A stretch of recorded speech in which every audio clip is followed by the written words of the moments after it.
Sophia was running. The cold sting of branches clawed at her arms and face as she darted deeper into the forest. Her lungs burned and her legs ached, but she couldn't stop, not with the laughter echoing behind her, sharp and cruel, cutting through the dense thicket like a blade. Freak! Weirdo! The voices taunted her, closing in. She stumbled over an exposed root and fell hard onto the damp earth. Her palms scraped against the jagged gravel, drawing blood. Panic surged through her as the footsteps grew louder. She crawled forward, her heart pounding like a trapped bird. Then she saw it, the hollow, a dark, narrow gap in the base of an ancient tree. Without hesitation, she wriggled inside, curling her small body into the tight, suffocating space. She pressed her hands over her mouth, willing herself to be silent, invisible. The footsteps stopped just outside.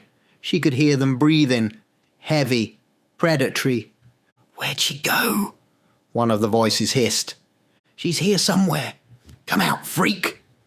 Sophia squeezed her eyes shut, tears slipping down her cheeks as she waited for them to leave.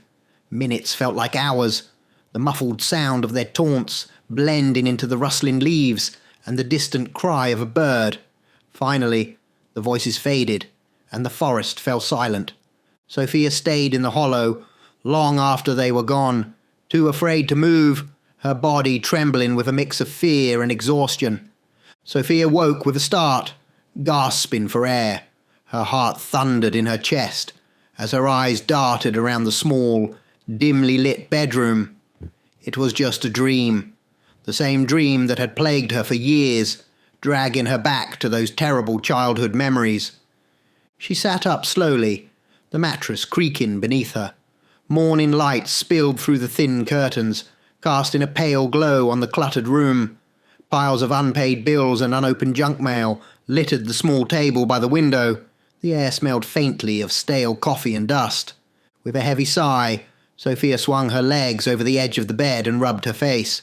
She didn't need the dream to remind her of how cruel the world could be. Her waking life was proof enough. She shuffled to the kitchen, where the coffee pot was still half full from the day before. She poured herself a mug, ignoring the faintly sour taste, and carried it to the stack of mail she'd been avoiding. Flipping through the envelopes, she froze when she saw the one marked in bold letters. Finalized divorce decree. Her breath caught in her throat as she tore the envelope open, her hands trembling. The papers inside confirmed it. She was free. The last shackle tying her to her abusive ex-husband was finally severed. For a moment, she felt a flicker of relief, but it was quickly swallowed by the familiar, gnawing emptiness. Freedom didn't mean happiness, not for someone like her. It just meant one less person to hurt her. She placed the papers on the table and stared at them, her eyes unfocused. Outside, the world carried on as it always did, indifferent to her existence. The sound of children playing echoed faintly through the thin walls of her apartment. Somewhere, a dog barked. Sophia let out a long, shaky breath and closed her eyes. The dream, the divorce, it all felt like pieces of a larger puzzle she couldn't understand. All she knew was that she was tired. Tired of being the one who ran, the one who hid. But that's all she'd ever been.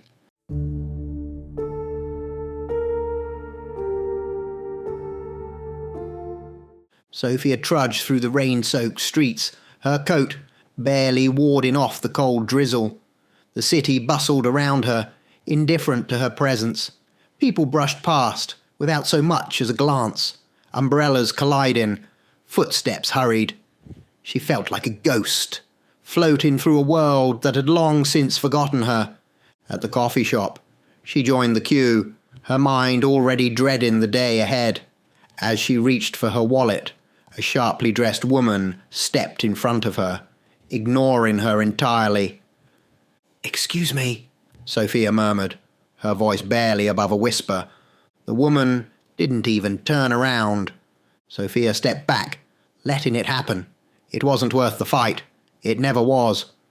By the time she reached the office, her hair was damp, her shoes squelching with every step. The familiar grey walls greeted her with their oppressive blandness, and the fluorescent lights buzzed overhead, a faint, grating sound that set her teeth on edge. She walked to her desk, the small cubicle where she spent her days typing meaningless reports and answering emails no one would read. "Morning, Sophia," a colleague muttered, not bothering to look up. She managed a weak smile, but he was already gone, lost in his screen. An hour into her day, her phone rang. The stern voice of her boss, Mr. Harris, called her to his office. Mr. Harris was sitting behind his imposing mahogany desk when she entered, his fingers steepled. He didn't offer her a seat. "Sophia, come in," he said, his tone brisk. "I'll get straight to the point. We've been forced to make some cuts, and unfortunately, your position is being eliminated." Her stomach dropped. "But I've been here for years," she stammered. "I've always—" "It's not about performance," he interrupted, waving a hand dismissively. "It's just business. You'll receive your severance details by the end of the day. HR will handle the rest." She stood there, frozen, her face burning with shame. He was already looking at his computer, dismissing her from his thoughts as easily as he had dismissed her from the company. "Thank you for your service," he added without looking up. She turned and left, her legs trembling. As she passed the break room, she heard laughter. A group of colleagues stood in a circle, their voices low but unmistakably mocking. She caught snippets, her name, her habits, her awkwardness. She kept walking, her vision blurring with tears. The walk home felt endless. The rain had stopped, but the chill in the air remained. She passed the corner store where, years ago, her husband had screamed at her in public, calling her useless. She passed the playground where she used to dream of taking children of her own, dreams that had long since died. By the time she reached her apartment, she was numb. She closed the door behind her and leaned against it, sliding to the floor. Her phone buzzed with a text from her mother, a brief, scolding message about forgetting her birthday last week. She hadn't forgotten. She just hadn't been able to afford a gift. Sophia stared at the pile of bills on her table, the final divorce decree sitting atop the stack like a tombstone. Her chest ached, and her thoughts spiraled. What was the point? She went to her laptop and typed into the search bar. How to end it all. The results were overwhelming, each one colder and more clinical than the last. Pills, ropes, bridges. She read each method with detached curiosity, but her hands trembled. She couldn't do it. She wasn't brave enough, not even for this. Her gaze drifted to the window, to the darkening sky, and then, unbidden, the memory of the dream came back. The tree, the hollow, where she'd hidden as a child. She remembered the stillness, the way time had seemed to stop as she sat there, waiting for the world to forget her. Maybe that was the answer. Not pills or bridges or anything violent. Just disappear. She would go back to the tree, climb inside, and let the forest take her. No one would look for her. No one would care. She stood, her decision made. For the first time in what felt like forever, she felt calm. She grabbed her coat and headed for the door. The tree was waiting.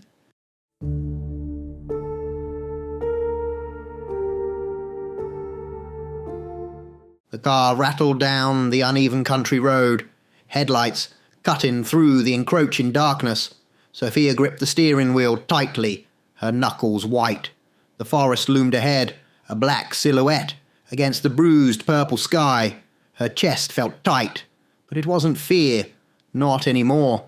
It was relief. She glanced at the empty passenger seat and exhaled a shaky breath. Memories clawed at the edges of her mind, rising unbidden with every mile. "Sophia, why do you let them treat you like that?" Her mother's sharp voice echoed in her memory, cutting through the haze. "You need to stand up for yourself, or people will walk all over you." Sophia, A teenager then, had sat at the kitchen table, staring at her untouched plate of food. She wanted to say something, anything, but the words never came. Her mother's disapproval felt like a physical weight, another stone added to the burden she carried every day. She blinked, her vision blurring. The road ahead twisted, and for a moment she considered turning back. But no, there was nothing for her to go back to. Another memory surfaced, unrelenting. This one of her father, his deep, reassuring voice filling the room. Sophia, he had said, crouching down to her level. She was just 10 years old, sitting cross-legged on the living room floor, her favourite book clutched in her hands. You've got to be strong, my little star. I'll always protect you, but one day I won't be here. And when that day comes, you'll need to speak your mind. If you don't, people will walk all over you for the rest of your life. She had nodded, wide-eyed, not fully understanding the weight of his words. She hadn't known that day would come so soon. He had died suddenly, a heart attack that stole him away before she could even say goodbye. At his funeral, her mother had cried uncontrollably. Sophia had stayed silent, her small hands trembling as she clutched a single white rose. Her throat tightened, and she whispered into the empty car, I miss you, Dad, but I'll see you soon. The memories continued to roll over her, like waves battering a crumbling shore. School bullies, their sneering faces burned into her mind. Cry baby Sophia. They jeered as they tore pages from her notebook. She'd never fought back. She didn't know how. Then, years later, her husband's cutting words. You're worthless, Sophia. Do you even know how lucky you are that I put up with you? The promotions she never got because she was too scared to ask. The friends who drifted away because she couldn't say no to their constant demands. A life of bending, breaking, and apologizing for simply existing. If only I'd been strong enough, she muttered, her voice trembling. They always told me to stand up for myself, but I was too scared. I just couldn't do it. Her shoulders sagged, a weight lifting as she spoke the truth aloud for the first time. Soon, it wouldn't matter anymore. She wouldn't have to face them. She wouldn't have to endure another insult, another slight, another moment of being trampled underfoot. I won't have to live a life forced on me because I was too scared to say no, she whispered, her lips trembling. I won't have to live at all. The forest came into view, dark and ancient, its gnarled trees reaching out like skeletal hands. She slowed the car to a stop at the edge of the woods, the engine humming softly before she turned it off. The silence that followed was deafening. She sat there for a moment, staring into the darkness. The forest was exactly as she remembered it. Time hadn't touched this place, as though it had been waiting for her, waiting for this moment. Sophia stepped out of the car, the cool night air wrapping around her like a shroud. She didn't bother locking the doors. She wouldn't need the car again.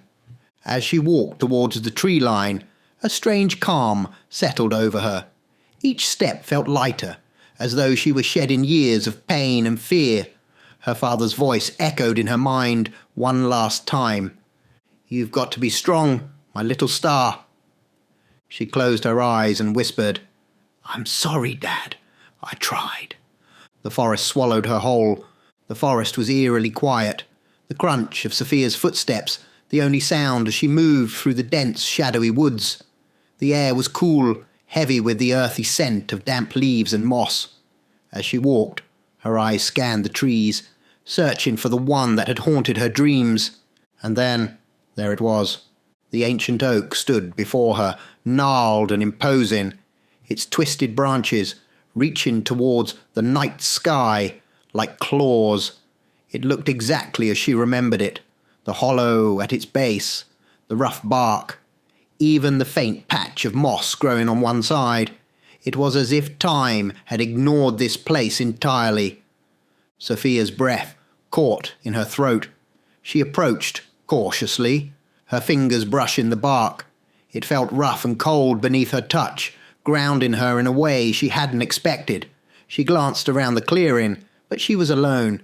The only movement was the gentle sway of the branches above, stirred by a faint breeze. As she examined the tree more closely, her eyes caught on something. Strange markings etched into the bark, ones she hadn't noticed as a child. She traced them with her fingertips. A wolf's head snarled back at her, its sharp teeth carved with precision. Below it, a crescent moon cradled a star with 5 points, the edges jagged and unnatural. Sophia frowned, her brow furrowing. She didn't remember these markings. Were they always here? She shrugged it off. What did it matter? She hadn't come to solve mysteries. She crouched down, peering into the hollow. It looked smaller than she remembered, but she didn't hesitate. She slipped inside, her body protesting as she squeezed through the narrow opening. The bark scraped her arms and legs, but she managed to wedge herself into the cramped space. Sitting there, knees pulled to her chest, Sophia closed her eyes. The familiar darkness enveloped her, and for a moment she felt safe, but the silence didn't last. Voices began to rise around her, faint at first, like whispers carried on the wind. "You're nothing, Sophia." Her ex-husband's voice, sharp and venomous, rang in her ears. "She's always been a crybaby," came another voice, her school bullies laughing cruelly. "You'll never amount to anything." Her mother's disapproving tone cut through her like a knife. One after another, they came, overlapping and growing louder until it felt like they were right outside the hollow. She covered her ears, trying to shut them out, but the voices pushed through, relentless and unyielding. She shifted, trying to find a more comfortable position, and her hand brushed against something sharp. A sudden, searing pain shot through her palm. She pulled her hand back, staring at the wound. Blood welled up, dripping down her wrist. But it wasn't just a cut. The shape was distinct, a perfect star, with 5 jagged points. It glistened in the faint light, as though the blood itself was alive. The voices stopped. Silence fell over the forest, heavy and suffocating. Sophia felt faint, her head spinning as she stared at her bleeding hand. "This is it," she thought. "They've won. I'll just give up." Her vision blurred, and she slumped forward, her body growing heavy. She was ready to let go, to fade into nothingness. But then she froze. Something stirred deep within her, a spark igniting in her chest. She looked up, out of the hollow, and her vision cleared. Her breath quickened as a new thought took hold, one that burned brighter and hotter with each passing second. No. Her hands curled into fists, the blood from her palms smearing against the bark. How dare they? She pushed herself upright, her head pounding with a newfound clarity. What are they but weak, feeble nobodies? She wouldn't give them this victory. She wouldn't let them win. Not now. Not ever. Sophia climbed out of the tree, her movements fluid and purposeful. She stood tall, the weight of years of pain and humiliation falling away like a discarded cloak. She glanced at her hands. The wound on her palm had stopped bleeding, but the star remained, glowing faintly in the moonlight. Her nails had lengthened, her fingers tipped with sharp claws. Sophia stepped back from the tree and caught her reflection in a puddle on the forest floor. She barely recognized the woman staring back at her. Her once pale and tired face was now sharp and angular, her eyes gleaming with an unnatural light. Her lips curled into a wicked smile. She no longer looked like the weak, feeble woman who had entered the woods. She looked strong, powerful, evil. The forest seemed to bow before her, the shadows deepening as if to welcome her into their embrace. Sophia turned, her voice low and dangerous, as she whispered to the night, "They'll regret every moment they underestimated me." She walked away from the tree, her steps deliberate and filled with purpose. The woods trembled in her wake.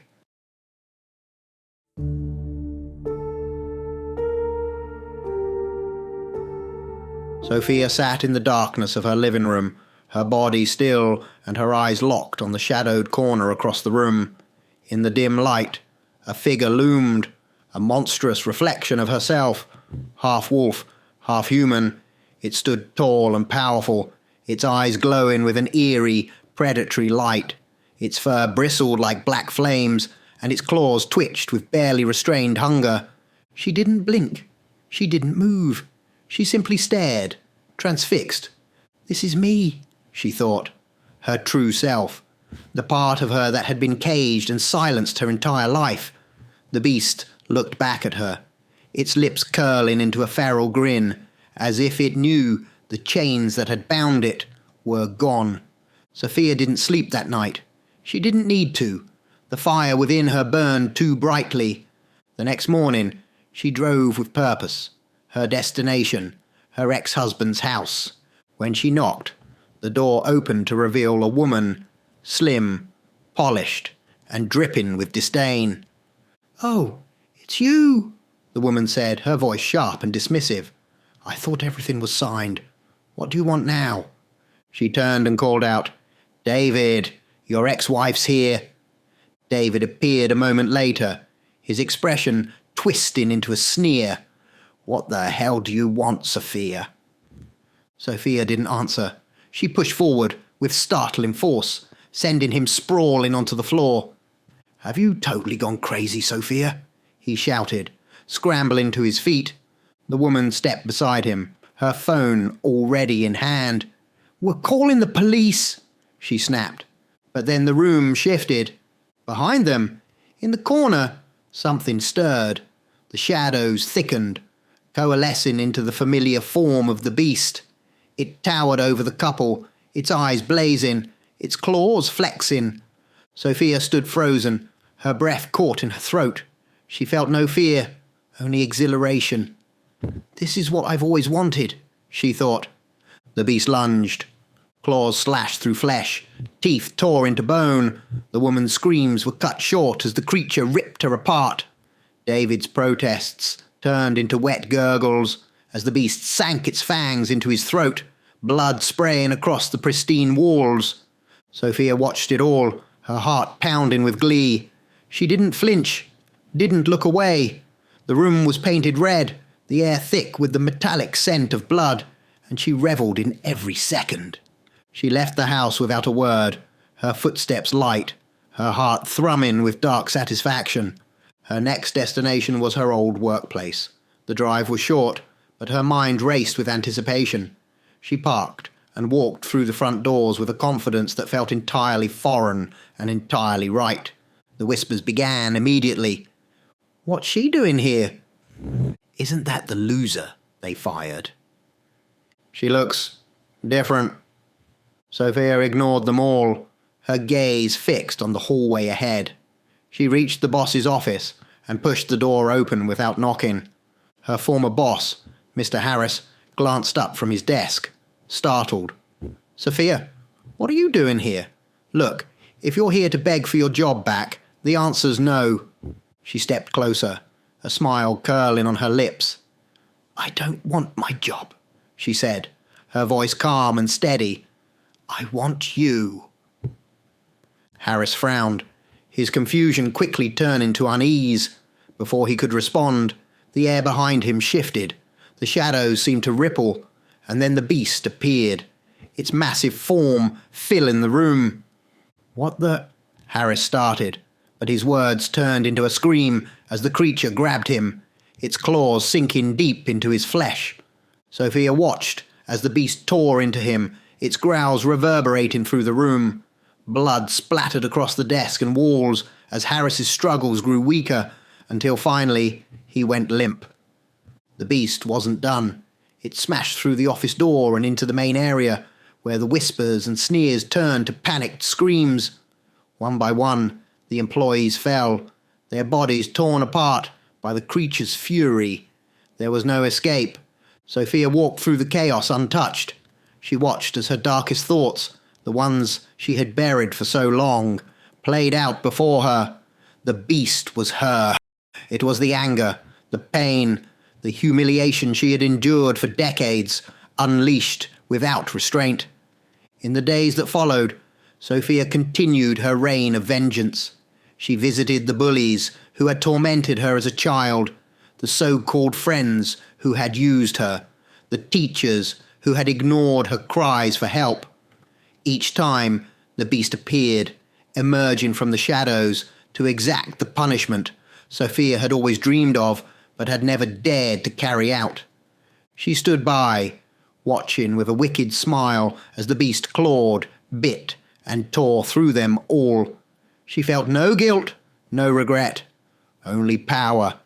By the time she returned home each night, the beast was gone, but its presence lingered in the edges of her mind, a constant reminder of her transformation. This was her life now, no longer the weak, feeble woman who cowered in fear. She was something else entirely, something stronger, darker, unstoppable, and for the first time, Sophia felt alive. Sophia drove through the night, the forest looming ahead, its shadowy depths pulling her like a magnet. Her grip on the wheel was tight, her breaths shallow. She could feel the walls closing in. The police would come soon, there was no doubt about that. Her face, her name, her actions would be plastered everywhere. She had nowhere to go, no one to turn to. But the tree had always been her refuge. It had protected her before. It would protect her again. The car skidded to a halt at the forest's edge. Sophia grabbed her bag and stumbled into the woods, her heart pounding. The path to the tree seemed clearer now, as if the forest itself was guiding her. When she reached it, the ancient oak stood as imposing as ever, its hollow gaping like a dark, hungry mouth. Without hesitation, she climbed inside, squeezing through the narrow opening. But as her feet found the bottom, something shifted. The ground beneath her gave way, and she plunged into darkness. She landed hard on cold stone, the air knocked from her lungs. Dazed, she looked around. The space was vast, far larger than the hollow above had ever suggested. The walls glistened with strange markings, glowing faintly in the hues of green and silver. A heavy, oppressive energy filled the air, pressing down on her chest. Sophia tried to climb back up, but the walls of the hollow were smooth, impossibly steep. She froze when she heard it, a voice deep and gravelly, reverberating through the chamber like the growl of a distant storm. "Sophia!" She spun around, her heart leaping to her throat. The voice came from everywhere and nowhere, wrapping around her like a predator, circling its prey. "There is no longer anything for you out there. You have set me free." Who are you?" she whispered, her voice trembling. The air seemed to vibrate as the voice spoke again, louder this time. "I have been bound here for centuries, sealed by those who feared my power. But long ago, I connected with you. I saw your pain, your despair. I knew you would return. I knew you would free me." Sophia shook her head, stepping back. "I don't understand. How did I free you?" The voice rumbled with dark amusement. "Your blood, Sophia. The blood of the Pentagon. The seal that bound me required the touch of a human marked by despair and rage. When you cut your hand on the tree, the seal was broken." Her thoughts raced. The strange wound on her palm, the voices that had haunted her, the figure that had emerged from the shadows to exact her revenge. It had all led to this. "But that was me," Sophia said, her voice rising. "I killed those people." "No," the voice replied, low and mocking. "You saw me do what you could not. I used your hatred, your pain, to fuel my strength. Those deaths were necessary, Sophia. They were sacrifices to restore my power, so that I may step into the light of your world." Sophia's knees buckled, and she sank to the ground. "So, I'm just still me?" The voice softened, almost gentle now. "No, Sophia, you are so much more. You have carried my essence, my power, but you remain bound by the rules of your world. You are wanted for those deaths, and they will hunt you. You cannot escape their judgment." The chamber grew colder, the oppressive energy thickening as the voice delivered its ultimatum. "You have two choices, Sophia. You can stay here, in this place. Soon it will become your prison, as it was mine, until another comes to free you, as you have freed me." The voice paused, and the weight of its words hung in the air. "Or if you've truly had enough for helping me walk in your world, I can end you now. No pain, no suffering, just peace. Make your choice, Sophia." Oh. Sophia sat motionless, the weight of the decision pressing down on her like a mountain. Her mind raced, replaying every moment that had brought her to this place. The pain, the humiliation, the anger, the fleeting moments of power, the joy of vengeance. And now, the crushing realization that none of it had truly been hers. Her gaze drifted to her hands, the faint glow of the pentagon scar on her palm. She clenched her fists, her breath shallow and uneven. The chamber grew silent, the voice waiting patiently for her answer. Sophia closed her eyes.